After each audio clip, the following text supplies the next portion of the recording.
लोकतंत्र में आवाज का होता है सम्मान।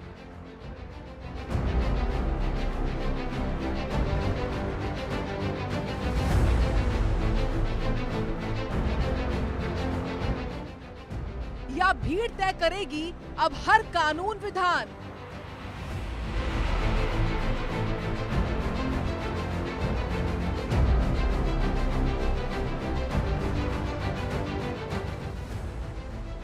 सड़कों पर गुस्सा या सिस्टम पर वार।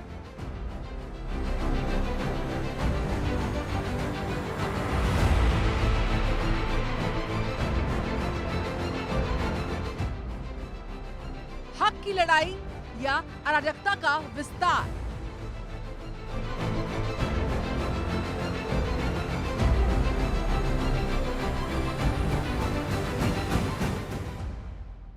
लोकतंत्र बनाम भीड़तंत्र।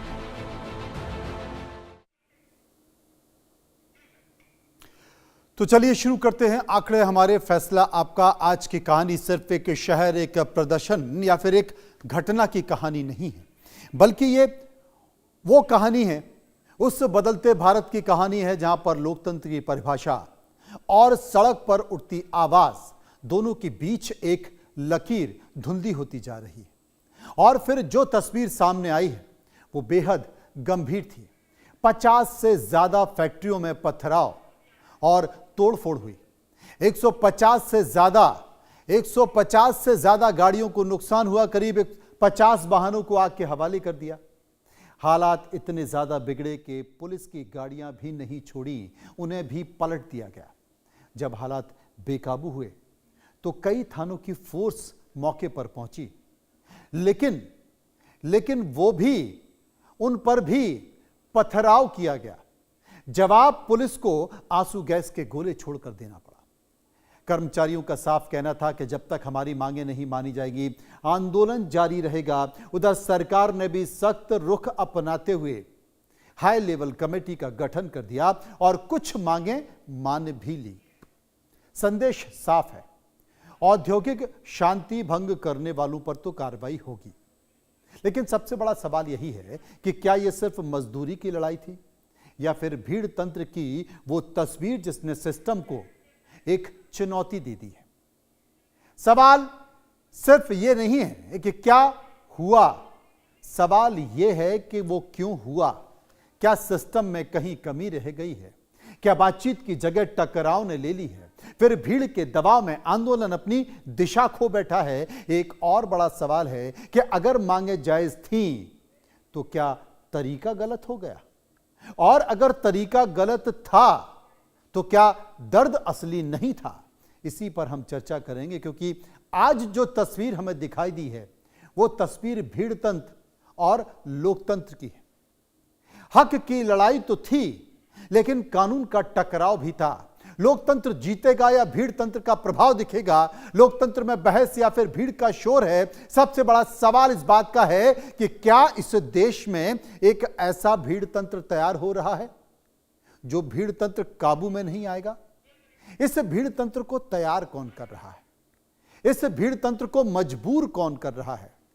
क्या लोगों की आवाज दब रही है या फिर यूं कहें कि लोग अपनी ज्यादा महत्वाकांक्षाओं के साथ सरकार से कुछ ज्यादा अपेक्षा रख ले रहे हैं? एक वर्ग जिसे सरकार अपना खजाना लुटा रही है, जो फ्रीबीज के तौर पर देखा जा रहा है, और एक वर्ग ऐसा, कुछ भीड़ ऐसी जो अपना पसीना बहा रही है, मजदूरी कर रही है और उसे वो मजदूरी भी नहीं मिल पा रही है जो उसका हक है। तो फिर ऐसी तस्वीरें आएंगे ही। सबसे पहले आपको 3 तस्वीरें दिखाते हैं कि कैसे आज नोएडा में मजदूरों ने तोड़फोड़ की, आगजनी की। इन 3 तस्वीरों को गौर से देखिए। ये 3 तस्वीरें मैं आपको वॉल पर दिखा रहा हूं कि कैसे सड़कों पर लोगों का गुस्सा दिखाई दिया, सिस्टम पर लोगों ने वार किया। यहां पर देखिए कि ये वो तस्वीर है जब पुलिस प्रशासन पहुंचा तो लोगों ने पुलिस की गाड़ी को भी नहीं छोड़ा। यहां पर विरोध प्रदर्शन होता रहा। ये तस्वीर आप देख सकते हैं, ये भीड़तंत्र की तस्वीर है जिसमें फैक्ट्रियों को तोड़ा गया, नुकसान पहुंचाया गया। और ये एक और तस्वीर आप देख सकते हैं कि किसी चीज का डर भय नहीं था। बस नोएडा ग्रेटर नोएडा के कई सेक्टर्स में लोग ऑफिसों में घुस गए। ऑफिसों में घुसकर उन्होंने जमकर हंगामा किया, तोड़फोड़ की और प्रबंधन के लोगों के साथ मारपीट भी। तो क्या यह लोकतंत्र बनाम भीड़ तंत्र नहीं है? चंद लोगों ने, या यूं कहें कि कुछ मजदूरों की संख्या ने पूरे नोएडा और ग्रेटर नोएडा को हिलाकर रख दिया, उसके लॉ एंड ऑर्डर को हिलाकर रख दिया। और प्रशासन, पुलिस बैठा रहा, हाथ पर रखकर बैठा रहा। हम कह रहे हैं कि आपका इंटेलिजेंस कहां था? 9 तारीख से ये मजदूर आंदोलन कर रहे थे, अपनी मांगों को लेकर आंदोलन कर रहे थे, लेकिन उनके आंदोलन पर प्रशासन के कान पर जूं तक नहीं रेंगी। जब उन्हें लगा कि हमारी बातों को कोई नहीं सुनेगा, तो उन लोगों ने यह कदम उठाया और वो कदम भीड़ तंत्र में बदल गया।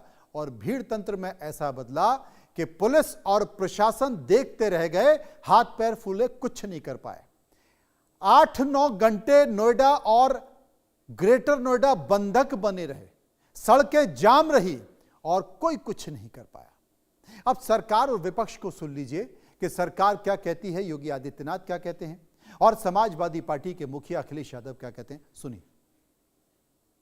औद्योगिक अशांति पैदा करने वाले लोगों से सावधान रहें।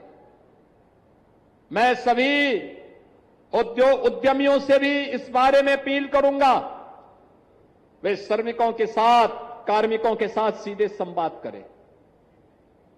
हमारी सरकार तो श्रमिकों के साथ में है, उद्यमी को सुरक्षा देगी और हर श्रमिक को संरक्षण भी देगी। ये कार्य हम लोग केवल सरकारी भवनों पर ही और सरकारी विभागों पर लागू नहीं करने जा रहे हैं। अगले कदम के रूप में हम हर औद्योगिक संस्थान को भी उसके साथ जोड़ना चाहते हैं। उत्तर प्रदेश की सरकार झूठ बोलने में नंबर 1 है। जब मुख्यमंत्री जी को और सरकार को ये जानकारी रही होगी कि वहाँ पर पिछले कई दिनों से इस तरह की बात चल रही है कि मजदूर अपनी मांगों को लेकर के लगातार प्रदर्शन कर रहे थे, और अब मुख्यमंत्री कह रहे हैं कि बहुत बड़ी साजिश है इसमें। सवाल ये है कि अगर साजिश है तो उनका इंटेलिजेंस कहाँ चली गई थी? इंटेलिजेंस भी क्या उन्हीं के साथ बंगाल में प्रचार करने चली गई थी क्या? ये साजिश जो बता रहे हैं वो अपनी नाकामी छिपा रहे हैं। और नोएडा पे जब इतना ध्यान देते हैं, अगर केवल उद्योगपतियों के लिए आप काम करेंगे, बड़े लोगों के काम करेंगे, तो स्वाभाविक है इस महंगाई में, उस लगातार बढ़ती हुई महंगाई में मजदूर स्वाभाविक के सामने आएंगे अपनी मांग को लेकर के। और जब बगल के प्रदेश में मांगे मान ली गई हैं, तो आपके प्रदेश में क्यों नहीं मांगी जा रही हैं? तो मजदूरों से जो आज बातचीत के लिए कमेटी बनी है, समिति बनी है, ये पहले भी बन सकती थी। और ये सरकार अन्याय करने में नंबर 1 है। आपने सुना कि मुख्यमंत्री ने क्या कहा और वहां की जो सबसे बड़ी पार्टी है विपक्ष के नेता अखिलेश यादव ने क्या कहा। अब कर्मचारी क्या कह रहे हैं, एक बार उनकी बातों को भी गौर से सुन लीजिए। सारे में हड़कंप मच गई, तो ये कह रहे हैं कि हमें नोटिस नहीं मिला, और बाद में नोटिस दिखा रहे हैं कि सरकार जो 200-300 रुपए जो भी बढ़ाई है, इसको वो स्कीम बता रहे हैं। और सैलरी हमारी कम से कम सैलरी हमको 16,000, 17, कम से कम 18,000 रुपए 8 घंटे की हमें कंपनी से चाहिए, और कुछ नहीं चाहिए। और ओवर टाइम का 80 रुपए दे रहे हैं, और जो कि नाइट का 40 रुपए दे रहे हैं। बाकी जितने भी नोएडा कंपनी है सारे में सारे 60 रुपए 70 रुपए नाइट का मिलते हैं पैसे, और यहाँ पे 40 रुपए।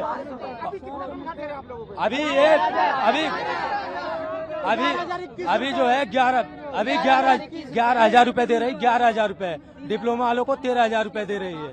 3 घंटे ओवर टाइम दे रही है, पर 80 रुपए है। अब PFSI भी काट के, और वो भी डालती नहीं है PFSI टाइम, और भी PF नहीं जमा है।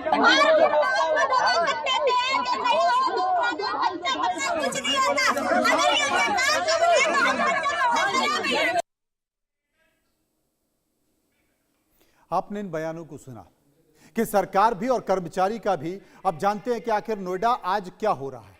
नोएडा में क्या हो रहा है, क्योंकि आज नोएडा में DND पर जगह जगह जाम लगा रहा, जगह जगह जाम लगा रहा। नोएडा में फैक्ट्री इंडस्ट्रियल कर्मचारियों का प्रदर्शन हो रहा, वेतन बढ़ाने को लेकर सड़कों पर तोड़फोड़ हुई, आगजनी हुई। कर्मचारियों ने 20,000 की सैलरी की मांग रखी, रोजाना 12 घंटे की जगह 8 घंटे की शिफ्ट की मांग रखी, कर्मचारियों में डबल ओवरटाइम पर पे, ओवरटाइम को लेकर जो पैसा मिलता है उसकी मांग उठी। प्रदर्शन के दौरान कई गाड़ियों में तोड़फोड़ हुई, हालत बिगड़े, 10 से ज्यादा जगहों पर पुलिस के साथ, प्रशासन के साथ झड़प हुई। पुलिस ने आंसू गैस के कई गोले दागे। सेक्टर 60, सेक्टर 62 और चिल्ला बॉर्डर पर घंटों जाम लगा रहा और उस जाम के कारण दिल्ली और एनसीआर की सड़कों पर भी जाम लगा रहा। यह तमाम तरह की चीजें वहां पर देखी गई। लगातार घटना बढ़ती गई, लेकिन हंगामा बरपा क्यों? मजदूरों के आरोप क्या थे? मजदूरों के आरोप, मजदूरों की स्थिति क्या थी, यह समझने की जरूरत है। यह भी जान लेते हैं क्योंकि फैक्ट्री को लेकर कर्मचारियों ने क्या क्या आरोप लगाए। सुबह 9 बजे से रात 9 बजे तक लगातार ड्यूटी। फैक्ट्री में एंट्री के बाद गेट बंद हो जाता है, बाहर नहीं निकलने दिया जाता। बीमार होने पर भी छुट्टी का कोई प्रावधान नहीं है। रविवार को भी काम किया जाता है, कराया जाता है और साप्ताहिक अवकाश का कोई प्रावधान यहां पर नहीं। रविवार को भी काम कराया जाता है। ड्यूटी के दौरान ब्रेक तक नहीं मिलता है और इसके अलावा मेहनत के बाद भी वेतन सिर्फ 10,000 तक सीमित है। बहुत हुआ तो 11,000 रुपए तक दे दिया जाता है। जैसे कि आप सुन रहे थे, कर्मचारियों ने अपनी जो बात कही, नाराजगी बताई, उस बात का भी जिक्र हुआ। कर्मचारियों का हल्ला बोल कहां हुआ। आज नोएडा में कर्मचारियों ने कहां पर प्रदर्शन किया, देख लीजिए। नोएडा फेज 2 में किया, इंडस्ट्रियल एरिया में किया। सबसे बड़ा उग्र प्रदर्शन यहीं पर था। सबसे बड़ा उग्र प्रदर्शन यहीं पर था। सेक्टर 60 में सड़कों पर भीड़ रही, हंगामा हुआ। सेक्टर 62 में बड़े पैमाने पर जाम और प्रदर्शन होता रहा। सेक्टर 63 में भी आगजनी हुई, गाड़ियों में तोड़फोड़ हुई। सेक्टर 65 में कर्मचारियों का जुटान हुआ, नारेबाजी हुई। सेक्टर 68 में सड़क जाम हुई और आवाजाही प्रभावित हुई। सेक्टर 57 में दफ्तरों पर पथराव हुआ, तोड़फोड़ हुई। सेक्टर 65 में भी वही हालात बने रहे। मीडिया हाउस पर भी हमला किया गया। ये तमाम तरह की घटना लगातार होती रही और प्रशासन देखता रहा। लेकिन 2013 में भी कुछ इसी तरह की तस्वीर सामने आई थी। जैसा प्रदर्शन हुआ वैसा ही 2013 में हुआ था। तब क्या हुआ था वो भी मैं आपको बता देता हूं। किस तरह का प्रदर्शन हुआ, क्या ऐसा ही हंगामा हुआ? 2013 में भी इसी तरह का प्रदर्शन हुआ। वहां पर भी इस तरह की चीजें देखी गई। सड़कों पर मजदूर दौड़ते नजर आए, हंगामा होता रहा। 21 फरवरी की बात कर रहा हूं, जहां पर मजदूरों ने प्रदर्शन किया था। ट्रेड यूनियन बंद के दौरान यह हालत बिगड़े थे और करीब 500 जगहों पर तोड़फोड़ की गई, आगजनी की गई। 15 से ज्यादा गाड़ियों में आग लगा दी गई। 50 से ज्यादा वाहनों को नुकसान पहुंचाया गया, लाठीचार्ज किया गया, रबड़ बुलेट का इस्तेमाल किया गया। सेक्टर 83 में मदरसन सुमी कंपनी में यह घटना हुई थी। भीड़ ने फैक्ट्री गेट और वाहनों के आग लगा दी थी और यह हिंसा सेक्टर 58, सेक्टर 63, सेक्टर 64, सेक्टर 67 तक फैल गई थी। करीब 3 किलोमीटर एरिया में जमकर तोड़फोड़ हुई, लूटपाट हुई। हिंसा से 1200 फैक्ट्रियां प्रभावित हुई थी। मदरसन कंपनी में भी, उस समय भी और आज भी। कर्मचारियों की सैलरी अब तय कौन करता है? जिस बात को लेकर झगड़ा था, जिस बात को लेकर मजदूरों में गुस्सा था, यह समझ लीजिए कि आखिर कर्मचारियों की सैलरी कौन तय करता है और इसके क्या क्या मानक होते हैं। आजकल कंपनियां सीधे कर्मचारी नहीं रखती हैं। ज्यादातर जो बड़ी कंपनियां हैं वो क्या करती हैं, वो हायर करती हैं कुछ बड़ी कंपनियों को, जिसमें कंपनियां परमानेंट करने से बचती हैं। आगे जाके दबाव नहीं होता, क्योंकि जितनी भी जो मैन पावर बड़ी कंपनियां हैं वो बड़ी मैन पावर कंपनियों को हायर कर लिया जाता है, उन्हीं के थ्रू कर्मचारियों को रख लिया जाता है। इससे कंपनी सीधी जिम्मेदारी से बच जाती है। सैलरी बढ़ाने की जिम्मेदारी, उनको परमानेंट करने की जिम्मेदारी, उनका पीएफ, उनकी ग्रेच्युटी, ये तमाम तरह की जिम्मेदारियों से कंपनी बच जाती है। क्योंकि बीच में एक कंपनी आ जाती है जो कि पावर मैनेजमेंट कंपनी से बोलते हैं, मैन पावर सप्लाई करती हैं, मैन पावर कंपनियां। अब कंपनी मैनेजमेंट कंपनी की पॉलिसी और बजट के आधार पर फैसला लेता है। एचआर सैलरी स्ट्रक्चर, इंक्रीमेंट और पे रिवीजन तैयार करता है। कंपनी मालिक, बोर्ड ऑफ डायरेक्टर वेतन बढ़ोतरी और कटौती को मंजूरी देते हैं। सरकार न्यूनतम वेतन तय करती है जिसमें कम वेतन नहीं दिया जा सकता है। लेबर डिपार्टमेंट, श्रम विभाग नियमों का पालन हो रहा है या नहीं हो रहा है जो ये देखता है। जिसने नहीं देखा, ट्रेड यूनियन कर्मचारियों की तरफ से भी सैलरी बढ़ाने के लिए दबाव बनाया जाता है। लेकिन यहां क्या हुआ? यहां पर जो हम बात कर रहे हैं वो लेबर की कर रहे हैं, मजदूरों की कर रहे हैं। और कंपनियां ज्यादातर, जिन कंपनियों के जो कंपनियां तय करती हैं, उनके बोर्ड तय करते हैं, वो उनके परमानेंट कर्मचारी होते हैं। वो चीज अलग हो गई। लेकिन आज सड़कों पर गुस्सा तो मजदूरों का था। अब यह भी पता करते हैं कि देश में मिनिमम वेजेस कितने हैं, इसको समझने की जरूरत है। भारत में मिनिमम वेजेस फिक्स नहीं है, ये राज्य काम और स्किल के आधार पर तय होते हैं। अब एक अनस्किल्ड साधारण काम के लिए केंद्र सरकार ने मोटा मोटी जो स्वरूप तय कर रखा है वो 20,300 रुपए महीना है। सेमी स्किल्ड के लिए यानी कि अर्धकुशल के लिए 22,500 रुपए महीना तय कर रखा है। और अगर आप स्किल्ड हैं, आप कुशल वर्कर हैं, कुशल मजदूर हैं, तो 24,800 रुपए महीना आपको मिलना चाहिए। लेकिन ये दूर की कौड़ी है। ये जो केंद्र सरकार ने अपने वेजेस तय कर रखे हैं वो मिलते ही नहीं हैं। और उन्हीं वेजेस को नहीं मिलने को लेकर सड़कों पर आज उत्पात देखा गया। देश में सरकार कई तरह की मुफ्त रेवड़ियां बांटती हैं। अब आप देखिए खेल क्या हुआ। असल में हो क्या रहा है, अपनी राजनीतिक फसल काटने के लिए, राज्यों में सरकार बनाने के लिए आजकल सरकार मुफ्त रेवड़ियां बांट रही है, फ्रीबीज की घोषणाएं कर रही है। और फ्रीबीज की घोषणाएं जब हो रही हैं तो ये जो मजदूर, एक तो वो लोग हैं जिसमें राजनेता सरकार बनाने के लिए अकाउंट में पैसे डाल रहे हैं कि आप इतने पैसे ले लो, आप इतने पैसे ले लो, आप इतने पैसे ले लो। और दूसरे कौन लोग हैं? दूसरे वो लोग हैं जो क्या कर रहे हैं, जो मेहनत, अपना पसीना बहा रहे हैं, फैक्ट्रियों में मशीन चला रहे हैं। उनके लिए क्या वाकई उनकी जो मेहनत है, उनका जो पसीना है, उस हिसाब से मिल रहा है? तो जो फ्रीबीज की घोषणाएं मिल रही हैं, जो सरकार के खजाने पर बोझ बनी हुई हैं, जहां से सरकारें खोखली होती जा रही हैं। हाल ही में जो बजट आया था, बजट में जो इकोनॉमिक सर्वे था, उसमें भी फ्रीबीज को लेकर चिंता व्यक्त की गई थी। आज जो लोग आपने सड़कों पर देखे, उन सड़कों पर बैठे लोग वो थे, हंगामा करने वाले वो थे जो फैक्ट्रियों में पसीना बहा रहे हैं, काम कर रहे हैं। और जब उन्हें उतना पैसा नहीं मिल रहा है, उनकी बातों को नहीं माना जा रहा, तो वो सड़कों पर उतरकर उन्होंने हंगामा काट दिया। पूरे नोएडा, ग्रेटर नोएडा को हिला दिया, दिल्ली एनसीआर को हिला दिया। अब सोचिए कि फ्रीबीज की घोषणाएं पाने वाले लोग 3,000, 5,000 फ्री में पाने वाले लोग, महीने में 5 किलो राशन, 5 किलो गेहूं, 5 किलो चावल फ्री में पाने वाले लोग। अब अगर सरकारें इन योजनाओं को बंद किया, मुफ्त की रेवड़ियों को बंद किया, तो जो मुफ्त की रेवड़ियां पाने वाले लोग हैं वो भी एक बड़ा भीड़ तंत्र है। और वो भीड़ तंत्र अगर नाराज हो गया तो लोकतंत्र का क्या होगा? अब यह भीड़ तंत्र पैदा कौन कर रहा है? यह भीड़ तंत्र बना कौन रहा है? इस भीड़ तंत्र को मजबूत कौन कर रहा है? सरकार की योजनाएं मजबूत कर रही हैं।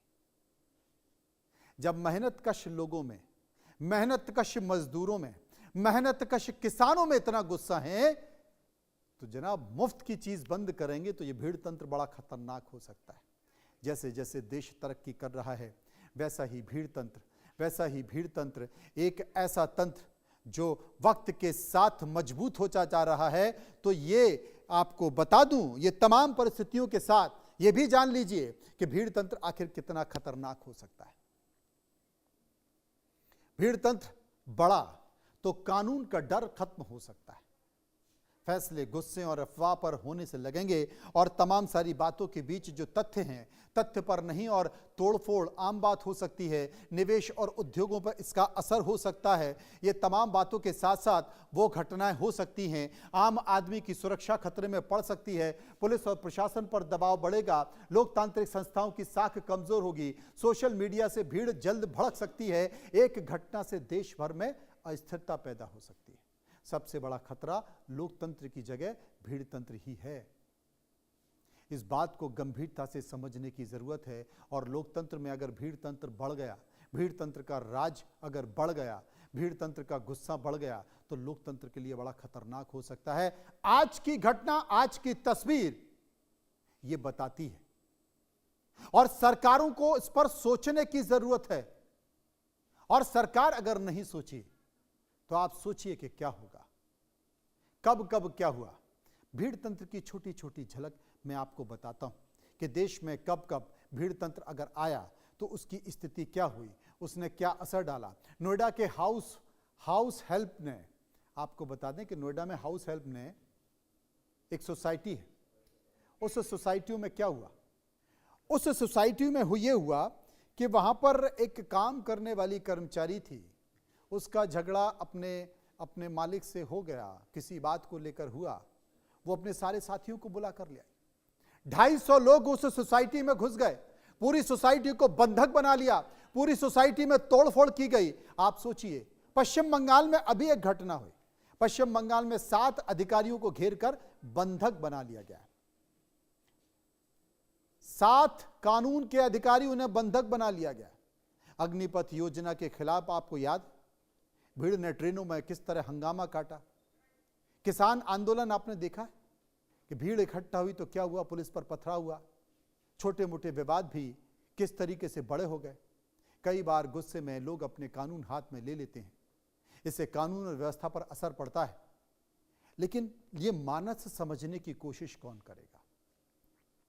हर घटना में साजिश तो नहीं हो सकती, दर्द समझने की कोशिश कौन करेगा।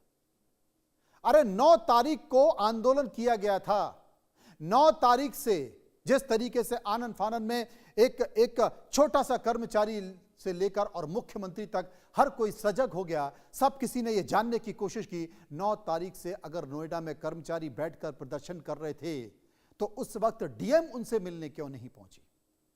नोएडा के डीएम को, नोएडा के पुलिस कमिश्नर को वहां जाकर बात नहीं करनी चाहिए। लेबर डिपार्टमेंट क्या कर रहा था, उसके अधिकारी क्या कर रहे थे, यह पूरी तरह से पुलिस और प्रशासन का फेलियर था। इसे कोई भी रूप देने की कोशिश की गई हो, क्योंकि उनकी मांगे क्या थी, मैं बताता हूं कि उनके मांगे क्या थी, जिसे लेकर पूरा बवाल हुआ। मैं आपको समझाता हूं कि उसके मांगे क्या थी। मांगे यह थी कि हरियाणा में करीब 35% वेतन बढ़ा है, तो हमारे वेतन के बारे में भी सोचिए। मांगे यह थी यूपी में भी उसी तरह से सैलरी बढ़ाई जाए, ओवर टाइम करने पर दोगुना भुगतान किया जाए, बोनस सीधे बैंक के खातों में ट्रांसफर किया जाए, हर महीने की 10 तारीख तक वेतन और सैलरी स्लिप हमें मिल जाए, सप्ताह में कम से कम 1 दिन की छुट्टी हमें मिल जाए, छुट्टी के दिन अगर हमसे काम करा लिया जाता है तो हमें दुगना भुगतान दिया जाए, फैक्ट्रियों में सुरक्षा मानकों का पूरा पालन किया जाए। यही तो मांगे थी। और ये वो मांगे हैं जो सरकार के विभागों में, श्रम मंत्रालय में ये कानून है, ये नियम है, ये तमाम फैक्ट्री मालिकों को मानना ही पड़ेगा, पूरा करना ही पड़ेगा। यही तो मांगे थी, ये तो लागू हो जाना चाहिए था। पर उन मजदूरों की आवाज को किसी ने सुना नहीं। लेकिन जब हंगामा हुआ, सड़कों पर गाड़ियां जलाई गई, घंटों ट्रैफिक जाम रहा, पूरे दिल्ली एनसीआर की हालत खराब हो गई, नोएडा के कई सेक्टर में कानून व्यवस्था लोगों ने, मजदूरों ने हाथ में ले ली, उन मजदूरों ने हाथ में ले ली जो अपनी मांगे कर रहे थे। उसके बाद गौतम बुद्ध नगर की डीएम मेघा रूपम ने क्या कहा, एक बार सुन लीजिए, मांगे मान लीजिए। कौन सी मांगे? जो उनका हक था, जो नियमों में था। सुनिए क्या कहा।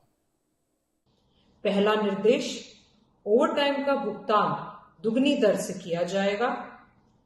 साथ में प्रत्येक श्रमिक को साप्ताहिक अवकाश प्रदान किया जाएगा और यदि साप्ताहिक अवकाश पर काम किया जाता है तो उसका भुगतान दुगनी दर से किया जाएगा। दूसरा निर्देश, सभी श्रमिकों को नियमानुसार बोनस दिया जाएगा, जो कि अधिकतम 30 नवंबर से पहले उनके बैंक खातों में सुनिश्चित किया जाएगा पहुंचाना। तीसरा निर्देश, यौन उत्पीड़न रोकथाम समिति समस्त कार्यस्थलों पर गठित की जाएगी और इसकी अध्यक्षता महिलाओं द्वारा की जाएगी। शिकायत पेटी की स्थापना भी करी जाएगी, जिसके अंदर श्रमिक भाई बहन शिकायतें उसमें डाल सकते हैं। साथ में यह सुनिश्चित किया जाएगा कि सम्मानजनक व्यवहार सभी श्रमिकों के साथ किया जाए। चौथा निर्देश, श्रमिकों का वेतन प्रत्येक माह 10 तारीख से पहले उनको एक मुश्त उनके बैंक अकाउंट में ट्रांसफर किया जाएगा। साथ में अगला निर्देश, सभी श्रमिकों को वेतन पर्ची अनिवार्य रूप से प्रदान की जाएगी। गौतम बुद्ध नगर की जो डीएम है मेघा रूपम, उनसे मैं पूछना चाहता हूं कि इन कर्मचारियों की जो मांगे मानी गई हैं, क्या वो उनका हक नहीं था? क्या श्रम मंत्रालय में या जितने भी नियम हैं उसमें ये सभी लागू नहीं होना चाहिए था? ये पहले से लागू क्यों नहीं थे? आप क्यों कह रही हैं कि उनकी बात को मान लिया गया? ये सब लागू होने चाहिए थे, ये उनको मिलना चाहिए था, और अगर नहीं मिलना था, नहीं मिल रहा था, तो इसकी जिम्मेदारी किसकी बनती है? डीएम जिले का मालिक होता है, उसका ये काम होता है कि जो नियम बने हैं वो नियम उस जिले में संबंधित व्यक्ति से माने जा रहे हैं या नहीं माने जा रहे। श्रम मंत्रालय, उद्योग मंत्रालय क्या कर रहा था? जितनी भी मांगे मानने की बात की गई हैं, जो डीएम मेघा रूपम कर रही थी, ये बातें तो पहले मान ली जानी चाहिए थी। ये उनका हक था, ये नियम था, क्योंकि दूसरे राज्यों में या केंद्र सरकार का जो लेबर डिपार्टमेंट है वो भी इन हक की बात करता है। फिर इतनी देरी कैसे हो गई? 9 तारीख का आंदोलन देरी कैसे हो गई? मुख्यमंत्री योगी आदित्यनाथ को जिम्मेदारी तय करनी होगी। ऐसे लोगों को, गंभीर लोगों को नियुक्त करना होगा जो कम से कम इस बात को गंभीरता से समझें कि कब क्या होना चाहिए। अगर नियम है तो उनका पालन क्यों नहीं हो रहा है? इसी को लेकर हमने एक सर्वे कराया।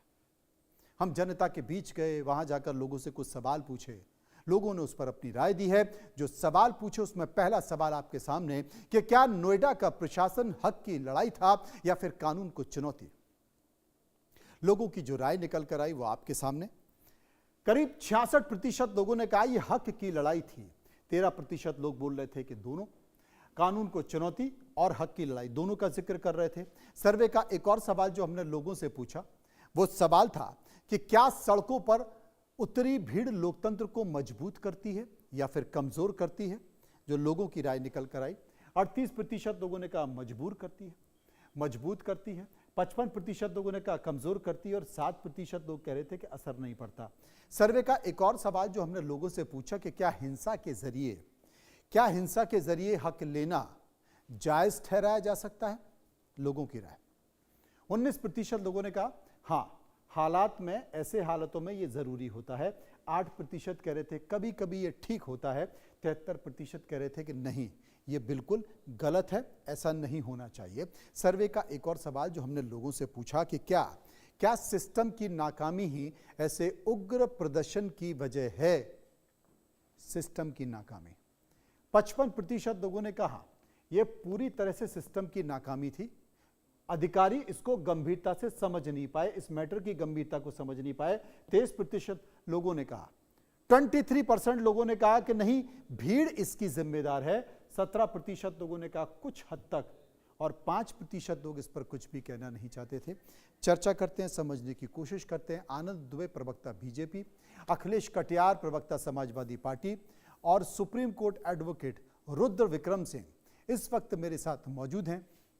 उनसे जानने की कोशिश करेंगे। सबसे पहले रुद्र विक्रम सिंह मेरे साथ मौजूद हैं, सुप्रीम कोर्ट के लॉयर हैं, मैं उन्हीं के पास चलता हूं। रुद्र विक्रम सिंह, सबसे पहले मैं आपको जानना चाहता हूं, क्योंकि जो कर्मचारियों की मांगे थी और नोएडा के डीएम ने कहा कि हमने उन लोगों की मांगे मान ली हैं और 2-3 दिन में ये लागू कर दी जाएंगी, दोनों में अंतर क्या है? क्योंकि डीएम जिस बात का जिक्र कर रहे थे, वो चाहे केंद्र का लेबर मंत्रालय हो या फिर राज्य का श्रम मंत्रालय हो, उन मंत्रालयों में तो उनको वो हक मिलना ही चाहिए था। वो कोई नाजायज मांग उनकी नहीं थी। लेकिन अगर नहीं हुई, 9 तारीख से वो आंदोलन पर बैठे हैं, उनकी बातों को नहीं माना गया, और उसके बाद आज इतने दिन बाद, मुझे लगता है कि 4-5 दिन बाद उन्होंने ये जो उग्र प्रदर्शन किया, वो गलत है, कानून को हाथ में नहीं लेना चाहिए, लेकिन कोई सुने नहीं तो क्या करें? देखिए, जिस तरीके की हिंसा की घटनाएं सामने आई वो बिल्कुल गलत है। हम भी मानते हैं, आप भी मानते हैं, हर कोई मानता है कि हिंसा की घटना नहीं होनी चाहिए। लेकिन क्या लेबर की जो मांगे थी, जो उनकी मांगे इतने दिनों से चल रही थी, क्या वो मांगे गलत थी? वो बिल्कुल नहीं गलत थी, वो मांगे जायज थी। अगर जायज नहीं थी तो आपने आनन फानन में इसको एक्सेप्ट कैसे कर लिया? पहली बात। दूसरी बात देखिए, जो नया लेबर कोड आया उसके तहत हालांकि प्रोटेस्ट करने के लिए 45 डेज का नोटिस देना होता है, आपकी अपनी मांगों को एम्प्लॉयर को देना होता है, ये हमारी मांगे हैं, आप इनको पूरा करिए, नहीं पूरा करेंगे तो 45 डेज के नोटिस के दौरान हम स्ट्राइक करेंगे। तो एक चीज ये भी देखी जानी चाहिए कि 45 डेज का नोटिस इन्होंने दिया था, नहीं दिया था। अगर नहीं दिया था तो नए लेबर कोड के अकॉर्डिंग ये मैं कह सकता हूँ कि गलत था।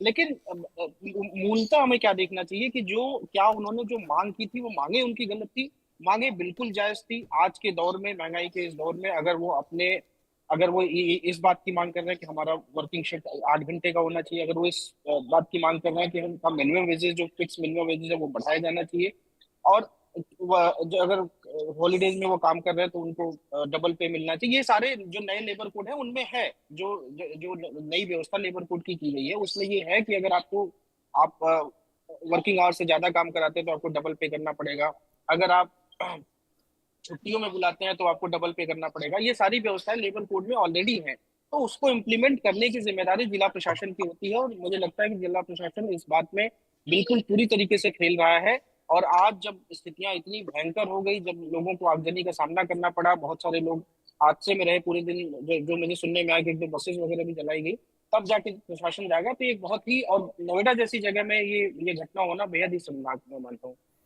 आनंद दुबे, प्रवक्ता बीजेपी, हमारे साथ मौजूद हैं। आनंद जी, आपकी सरकार क्या कहेंगे इस घटना को लेकर? देखिए, ये घटना नहीं होनी चाहिए थी, और निश्चित रूप से मजदूरों की जो मांगे हैं उन पर आपने के चैनल पे अभी डीएम का मैं सुन रहा था, उन्होंने तात्कालिक रूप से जो निर्देश दिए हैं अनुपालन के लिए, वो अपनी जगह है। लेकिन जो हाई पावर कमेटी माननीय मुख्यमंत्री जी ने बनाई है, उसमें इंडस्ट्रियल कमिश्नर हैं, 2 प्रमुख सचिव हैं अलग अलग विभागों के, एमएसएमई के और एक श्रम विभाग के, इसके अलावा 5 रिप्रेजेंटेटिव मजदूरों की तरफ से और 5 जो है उद्यमियों की तरफ से। ये सभी स्टेक होल्डर्स बैठकर और जो भी मांगे हैं मजदूरों की उन पर वार्ता करेंगे, और मजदूरों के हक में जो बेहतर से बेहतर हो सकेगा, जो उनकी मांगे हैं, जिस भी प्रकार की मांगे हैं, उन पर गंभीरता पूर्वक विचार होगा और उनको लागू करने का सरकार जो है वो वादा करती है कि जो उनकी जो भी जायज मांगे उसको हम इंडस्ट्रीज के साथ बैठ के एक रास्ता निकालेंगे, क्योंकि ये वो श्रमिक हैं जो अपने श्रम से उत्तर प्रदेश को, देश को आगे बढ़ा रहे हैं। उनकी चिंता करना, उनके साथ खड़ा होना, ये हमारी सरकार करेगी और हम लगातार उनको कर रहे हैं। और निश्चित रूप से जिस तरह से उत्तर प्रदेश में निवेश आया, इंडस्ट्रीज बढ़ी और लोगों को रोजगार के अवसर मिले हैं, लेकिन अगर कहीं कोई कमी है, कहीं किसी तरह की कोई लापरवाही है, कहीं कोई अगर इंडस्ट्री में उनका कोई शोषण हो रहा है या उनके साथ, तो उसके खिलाफ कार्रवाई भी होगी। और मैं आपको एक चीज और बता दूं कि जिस तरह से 3 दिनों से मजदूरों की मांगे चल रही थी, यदि इस मामले में यह निकलकर सामने आया कि जो भी अधिकारी इसमें कोई शिथिलता बरती है या मजदूरों ने कोई कंप्लेन की है पहले श्रम विभाग में और उस पर कोई कार्रवाई नहीं की गई है, तो इन सभी बिंदुओं को समेटते हुए निश्चित रूप से जिम्मेदारी तय की जाएगी, कार्रवाई की जाएगी, और साथ साथ इस जो प्रदर्शन हुआ है इसके पीछे यदि कोई साजिश है, कोई राजनीतिक मंशा से इसको करवा रहा है या इसके पीछे किसी प्रकार के कोई तत्व शामिल है, तो उनको भी चिन्हित करने का काम, उसको भी स्पष्ट करने का काम जो एसआईटी है वो करेगी। और बाकी चीजों के लिए हाई पावर कमेटी बनी है। मैं आपको आपके चैनल के माध्यम से मैं सभी मजदूर भाइयों से ये अपील भी कर रहा हूं और उनको विश्वास दिलाता हूं कि सरकार आपके साथ है और आपकी जो भी मांगे हैं, जितनी भी जायज मांगे हैं, उनको पूरा करने का काम सरकार करेगी। मेरे साथ अखिलेश कटियार हैं, समाजवादी पार्टी के नेता हैं, प्रवक्ता हैं। अखिलेश जी, आपकी राय इस पूरी घटना को लेकर? मनोज जी नमस्कार, ये सभी दर्शकों को मेरा प्रणाम। 2 बातें आपने बड़ी शुरुआत में भीड़ तंत्र से शुरू की अपनी बहस को। भीड़ मनु जी किससे बनती है? लोगों से। लोग इतने भारी तादाद में इकट्ठे क्यों हो जाते हैं? जब उन्हें न्याय नहीं मिलता, उनका अधिकार नहीं मिलता। जब उनका न्याय और उनके अधिकार उन्हें लगता है उन्हें नहीं मिलता है, तो वो आंदोलन करने के लिए वो इकट्ठे होते हैं और एक रास्ता चुनते हैं आंदोलन का। जब तक लोगों के साथ ऐसा होता रहेगा, तब तक इस तरीके की वारदात होती रहेगी, घटनाएं होती रहेंगी। ये पूरी तरह प्रशासन का फेल्योर है मनोज जी। एक बात। हम दूसरे मुद्दे पे आते हैं कि जो बातें आज कही जा रही हैं, इसमें कौन सी मांग है मनोज जी जो गलत है? भाई, क्या मिनिमम वेजेज नहीं मिलना चाहिए? सबको मिलना चाहिए। आपके यहाँ लेबर कमिश्नर है, लेबर अफसर है, आज ईएसआई के अधिकारी हैं, प्रोविडेंट फंड डिपार्टमेंट बना हुआ है, इंडस्ट्री डिपार्टमेंट बना हुआ है। लेकिन जब ये डिपार्टमेंट कलेक्शन में लगे रहेंगे, ड्यूटी 8 घंटा करो या 12 घंटा, 24 दिन करो या 30 दिन करो, यहां कोई लेना देना नहीं है। मजदूरों के हाल बहुत खराब है। अच्छा, दूसरी बात मनोज जी, इस हाल अभी यहां पे व्यवस्था ये है कि उन्हें गैस भी नहीं मिल रही। गैस सिलेंडर की भारी कालाबाजारी नोएडा में या पूरे देश प्रदेश में चल रही है, सरकार उसमें भी कुछ नहीं करती। तो ऐसी स्थिति में तीसरी जो आपने शुरुआती जो अपने बयान में जो एक बड़ी महत्वपूर्ण बात कही कि हरियाणा में 35% बढ़ा, 15 साढ़े 15 हजार के आसपास वहां मिनिमम मजदूरी हो गई, दिल्ली में 18,000 है। तो आप एनसीआर है, यहां पे खान खर्चे महंगे हैं, तो आप या तो एनसीआर को डिवाइड करो, उत्तर प्रदेश से उससे अलग करो। अगर आप गोरखपुर का मजदूरी, बस्ती की मजदूरी, फैजाबाद की मजदूरी और नोएडा की मजदूरी में आप फर्क नहीं मानते हैं, जो लाइफ स्टैंडर्ड है वहां खर्चे आप लगभग बराबर मानते हैं, तो क्या ये पैमाना ठीक है? क्या सरकार को इस बात पे गंभीरता से विचार नहीं करना चाहिए कि एनसीआर में खर्चे ज्यादा है, जीवन स्तर जो है वो यहां महंगा है या महंगाई है, तो यहां की मजदूरी अलग हो? और तीसरी एक बहुत मनोज जी जो महत्वपूर्ण बात है, जो एनडीए सरकार के बाद एक ये पहले स्कीम लेके आए नीम, फिर दूसरी स्कीम लेके आए नेप्स, फिर तीसरी स्कीम वीवॉक, दुनिया भर की जो स्कीमें लाई गई, उसमें क्या होता है? इन्हें अप्रेंटिसशिप कराइए, पूरे मजदूर की तरह काम लेते हैं। अप्रेंटिसशिप के नाम पे उनका प्रोविडेंट फंड खा गए, यहां के उद्योगपति उनका ईएसआई का अधिकार खा गए, लेकिन सरकार उसमें हिस्सेदार बन गई। तो आखिर मजदूर भी कब तक अपना शोषण बर्दाश्त करेगा? कब तक आवाज नहीं उठाएगा?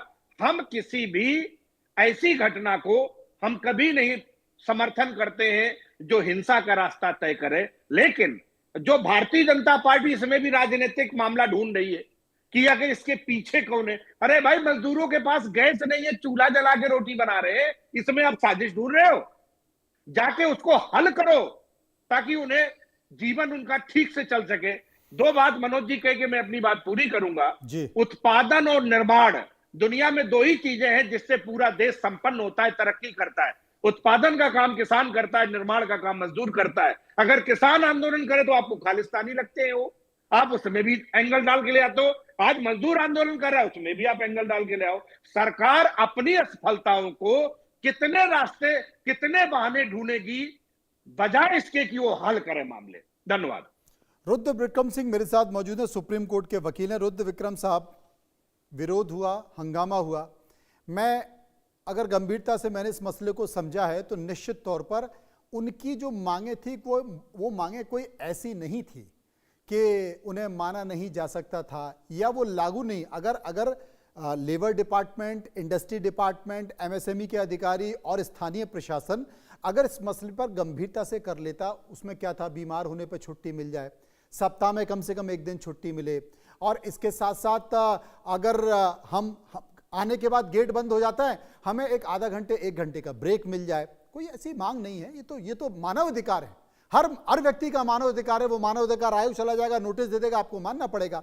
इसके साथ साथ उन्होंने कहा कि भाई हमारी सैलरी जो है, हम अगर ओवर टाइम कर रहे हैं तो हमें उसका दुगना पैसा मिले, हमारे घंटे निश्चित हों, और जो हमारी सैलरी है, केंद्र सरकार ने एक खाका खींच रखा है मिनिमम वेज का, उतना तो हमको दे दो। लेकिन हो क्या रहा है, तमाम जितनी भी इंडस्ट्री हैं उन्होंने क्या किया, एक बीच में मीडिएटर, दलाल आ गया। उसे क्या कहते हैं आप, मैन पावर कंपनी आ गई। वो कंपनी से तो 20,000 रुपए उठा रही हैं, लेकिन जो मजदूर काम करने वाला है उसे वो 12,000 रुपए, 11,000 रुपए, 13,000 रुपए दे रही है। इसकी मॉनिटरिंग कौन करेगा कि कंपनी जिन और हस्ताक्षर कितने पे हो रहे हैं पेपर पे? हस्ताक्षर 20,000 पर ही हो रहे हैं। तो वो मजदूर देख रहा है कि 20,000 पर मुझे साइन कराए गए हैं और 11,000 रुपए, 12,000 रुपए मुझे दिए गए हैं। ये कौन देखेगा? यह मानव अधिकारों का हनन हो रहा है और यहीं पर लोगों का भरोसा टूटता है। आप छत्तीसगढ़ के नक्सलवाद को खत्म कर देंगे, लेकिन शहरों में जो नक्सलवाद पनपेगा, वहां भी शोषण को लेकर नक्सलवाद पनपा था, और शहरों में जो अर्बन नक्सलवाद पनपेगा उसमें कोई बाहरी देशों की शक्तियां नहीं आएंगी। यहां पर जो लोगों का पीड़ा और दर्द है ना, वही निकल कर आएगा। विक्रम सिंह जी, बिल्कुल, आपने बिल्कुल सही बात की। और मैं आपको एक और इसमें बात बताता हूँ, जो नए लेबर कोड्स आए ना, उनमें जितनी मांगे हैं, लगभग मैं समझता हूँ 80% मांगे उन नए लेबर कोड्स में सम्मिलित की गई हैं। बस उनकी जिम्मेदारी, लेकिन उसकी जिम्मेदारी, उसको पालन करने की जिम्मेदारी, उसका अनुपालन की जिम्मेदारी प्रदेश सरकारों की है और जिला प्रशासन, जो भी लोकल जिला प्रशासन है, उनकी है। अगर वो इसमें सक्षम नहीं हो पा रहे हैं तो ये उनकी गलती है, क्योंकि ओवर टाइम जो जो इनकी मांग थी कि अगर हम ओवर टाइम करते हैं तो हमें डबल पे दिया जाए, ये नए लेबर कोड में है। छुट्टी की बात नए लेबर कोड में है। रात में काम करने को अगर आप रोक रहे हैं तो उसकी लेबर कोड में है। हेल्थ रिलेटेड जो भी समस्याएं हैं, हेल्थ रिलेटेड नए लेबर कोड में बिल्कुल क्लियरली लिखा गया है कि सब नया हेल्थ कोड बनेगा, जिसमें साल भर में एक बार इन सबकी हेल्थ की जांच होगी, हेल्थ शिविर लगेंगे। ये सारी बातें लेबर कोड में नए में आई हुई हैं, और इन सारी चीजों का जो भी इनकी मांगे जायज हैं। और आपने बिल्कुल सही एक शब्द का इस्तेमाल किया कि इस शहरों में, या मैं कहूंगा कि इन तमाम इंडस्ट्रीज में जो ये नक्सलवाद पनपेगा, उसको कौन संभालेगा और उसके जिम्मेदार कौन होंगे? ये ऐसे जिला प्रशासक जो सिर्फ चाहते हैं कि हमारी पोस्टिंग नोएडा में रहे, हमारी पोस्टिंग दिल्ली जैसे शहरों के आसपास रहे, लेकिन अगर उनको जिम्मेदारी के नाम पर उनसे अगर ये पूछा जाए, उनसे अगर रिपोर्ट कार्ड मांगा जाए कि उन्हें अपने जो उनका प्रशासन कार्यकाल रहा है, उस कार्यकाल में उन्होंने लेबर्स के लिए क्या किया, सिवाय मलाई खाने के तो क्या किया, वो शायद उनके पास कोई जवाब नहीं होगा। तो ये, और आप अगर आपका लेबर अगर कुछ बात कह रहा है, 3-4 दिनों से कोई बात करने की कोशिश कर रहा है, आपसे वार्तालाप करने की कोशिश कर रहा है, तो आपको उनकी बात सुननी चाहिए, ना कि आपको इस बात का इंतजार करना चाहिए कि पूरा नोएडा इस उनके जो ये हड़ताल हुई है उससे जले, पूरा नोएडा परेशान हो। ऑलरेडी हम ट्रैफिक की कितनी समस्याएं होती हैं, कितने घरों में बच्चे लेट से पहुंचे, कितने घरों के लोग परेशान रहे हैं पूरे दिन कि मेरा बच्चा घर वापस आएगा नहीं। उसका तो ना सरकारों को चिंता है, ना उसकी प्रशासन को चिंता है कि आज स्कूलों के बच्चों का क्या हुआ, लोग ऑफिस नहीं जा पाए, सड़कों पर डर था, सड़कों पर भय था, जिस तरीके से उत्पात मचाया जा रहा था। मैं इस उत्पात के बिल्कुल पक्ष में नहीं हूं, लेकिन आनंद दुबे साहब, डर लगता है, डरना चाहिए इस देश के हर व्यक्ति को। मैंने अपने कार्यक्रम का नाम लोकतंत्र बनाम भीड़तंत्र इसलिए रखा है कि नोएडा की एक सोसाइटी में एक काम करने वाली, घर पर काम करने वाली बाई के साथ उस घर के मालिक से कुछ बातचीत हो गई, उसने कुछ पूछ लिया, कुछ जवाब मांग लिया, तो उस सोसाइटी में 250 लोग, झुग्गी झोंपड़ियों में उसके साथ के रहने वाले लोगों ने उत्पात मचाया, तोड़फोड़ की, पूरी सोसाइटी को बंधक बना लिया। पश्चिम बंगाल में सुप्रीम कोर्ट के निर्देश के बाद पश्चिम बंगाल में कानून के अधिकारी पहुंचे थे, वहां पर लोगों ने भीड़ लिया, लोगों ने उनको बंधक बना लिया। सुप्रीम कोर्ट कहता है कि भाई ये कैसा भीड़ तंत्र है, ये बर्दाश्त नहीं किया जाएगा। मुझे ऐसे ही भीड़ तंत्र से डर लगता है। इस देश के लोगों को डरना चाहिए, इस देश की सरकार को डरना चाहिए, इस देश के सुप्रीम कोर्ट को डरना चाहिए। और एक सिस्टम बन चुका है, एक व्यवस्था बन चुकी है। आपके पास भीड़ है ना, तो आप अपनी बात पुलिस से मनवा सकते हो, आप अपनी बात कोर्ट से मनवा सकते हो, आप अपनी बात सरकार से मनवा सकते हो, आप अपनी बात प्रशासन से मनवा सकते हो। भीड़ होनी चाहिए, और इसी बात को लोग समझ रहे हैं। कितना खतरनाक आनंद दुबे जी। देखिए, निश्चित रूप से आपने जो बात कही कि भीड़ तंत्र का लोकतंत्र में कोई महत्व नहीं। कोई भी भीड़ अगर इस शक्ल में सामने आए कि वो हिंसा करे, उपद्रव करे, या किसी, देखिए हर चीज का समाधान बातचीत है। आप चाहे हिंसा के बाद भी बातचीत करते हैं, और ये काम हिंसा और उपद्रव से पहले भी किया जा सकता है, बातचीत। जहां तक मेरी जानकारी और जो बातें अभी तक सामने आई है उसके हिसाब से प्रशासन पिछले 3 दिनों से इनसे बातचीत कर रहा था। उसमें जिला प्रशासन भी था, पुलिस प्रशासन भी था और अथॉरिटी के लोग। उसमें कौन सी कमी रही, कौन सी ऐसी बात रही जिसका समाधान नहीं निकल पाया, या इसमें किसी ने यह लापरवाही की या ऊपर तक सूचना पहुंचाने में कोई लापरवाही की, इन्हीं सब चीजों की जांच जो है वो एसआईटी भी करेगी और साथ साथ जो हाई लेवल कमेटी बनाई गई वो भी करेगी। और मैं एक चीज बहुत स्पष्ट कर दूं कि जो भी मजदूर है जो सड़कों पे आए वो अपनी मांगों को लेकर आए थे। इसीलिए मैं कह रहा हूं कि कई बार ऐसा होता है कि बड़े ही शांतिपूर्ण, बड़े ही अधिकारों के लिए, जायज मांगों के लिए जो प्रदर्शन होता है या जो रैली निकाली जाती है, मार्च निकाला जाता है, उसमें कई बार कुछ लोग अपने निहित स्वार्थ के लिए भी शामिल हो जाते, तो इस तरह की घटनाएं हो सकती हैं। इसीलिए मैंने कहा कि यदि इसमें इस तरह के लोग भी शामिल हुए हैं या इस तरह की कोई इन मजदूर भाइयों को बदनाम करने की किसी ने प्रयास किया है तो उसकी भी जांच होगी। और सबसे बड़ी बात जो ये है कि इनकी जितनी भी मांगे, जितनी भी, देखिए जो कानून में चीजें लिखी हैं उसको देने से कोई इनकार नहीं कर सकता है। और जो भी कंपनी, ये नोएडा में हो या उत्तर प्रदेश में कहीं भी, आनंद जी, रुद्र विक्रम सिंह, समय कम है, बहुत लंबी बात हम नहीं कर पाएंगे। रुद्र विक्रम सिंह जी ने बताया कि नया जो लेबर लॉ आया उसमें सारी चीजें लिखी हुई हैं, उसके बावजूद भी नहीं मिल रही थी ना। और इसका सबूत क्या है? इसका सबूत है कि नोएडा की डीएम आज ये कह रही हैं कि हमने उनकी ये बात मान ली, ये बात मान ली, ये बात मान ली, ये बात मान ली। अरे सब कुछ नियम में है, आज मान रहे हो, कल अगर मान लेते तो ये बवाल नहीं होता। कटियार साहब। मनोज जी, मैं मनोज जी सिर्फ एक बात कह के मैं जान रहा हूं कि कार्यक्रम समापन की तरफ है जी। मैं ये जानना चाहता हूं कि आउटसोर्सिंग या संविदा पे मजदूर, जब आपको सरकार अपने डिपार्टमेंट में संविदा पे काम देती, भाई क्यों? जब परमानेंट उतने मजदूरों की जरूरत, उतने कर्मचारियों की जरूरत है अस्पताल में, ऑफिस में, यहां संविदा क्यों? एक सवाल। दूसरी बात, आप आशा कर्मचारी रखते हो, आप शिक्षा मित्र रखते हो और उन्हें 5-5, 7-7 हजार रुपए देते हो। आप सरकार अपनी जगहों पे भी मिनिमम मजदूरी का क्राइटेरिया फुलफिल नहीं करती। मनोज साहब, आप क्या समझाओगे फैक्ट्री वालों को? ये सरकार अंधे लूटे उस तरीके की व्यवस्था पे चल रही है। आपको ये ध्यान रखना चाहिए, आपके यहां साहब लेबर इंस्पेक्टर होता है, बाकी अधिकारी कर्मचारी है, हम टीवी पे कह के जो मर्जी बोले, भारत में बेरोजगारी बहुत ज्यादा है, लोगों के पास काम नहीं है, कम पैसे में करने के लिए मजबूर हो जाते हैं और उद्योगपति उन मजबूरी का लाभ उठाते हैं। ऐसी परिस्थिति में भीड़ निकलती है और सरकार कोई अपना काम नहीं करती है। ये रोजगार कोरोना के पीरियड में एक बात कह के अपनी बात पूरी करूंगा। रोजगार कमाने, खाने और खाने काने की व्यवस्था की तो स्थिति ये है कि हमारे भारत के युवा दूसरे देशों में युद्ध लड़ने चले जा रहे हैं और वहां जाकर युद्ध लड़ रहे हैं और वापस नहीं आ पा रहे। वो जिंदा है, मर गए, कुछ नहीं पता। तो मुझे लगता है सरकारों को सबक लेना चाहिए, गंभीरता से विचार करना चाहिए और कम से कम इसे भीड़ तंत्र को देखकर, सरकार बनाने को लेकर नहीं कि 3000 फ्री, 4000 फ्री, ये भी फ्री, वो भी फ्री।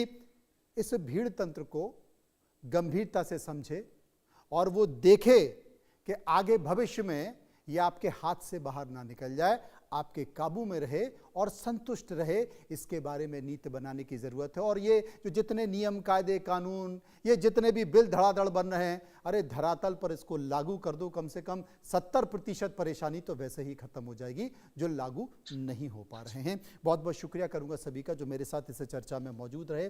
फिलहाल इस आंकड़े हमारे फैसला आपका में इतना ही। बाकी खबरों के लिए चलते रहिए